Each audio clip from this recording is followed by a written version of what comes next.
আপনার ছেলে আসিরউদ্দিন প্রামাণিক জি সে কি আরব আমিরাতে রাজবান শহরে চাকরি করে?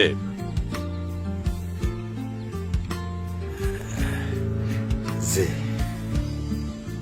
আপনার ছেলে কি ওই রমজান দালালের মাধ্যমে সেখানে গেছে?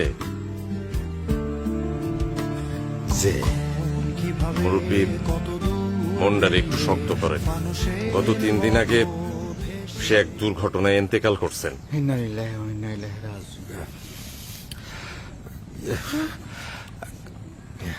আল্লাহ রে হায়াত মৌত আল্লাহর হাতে।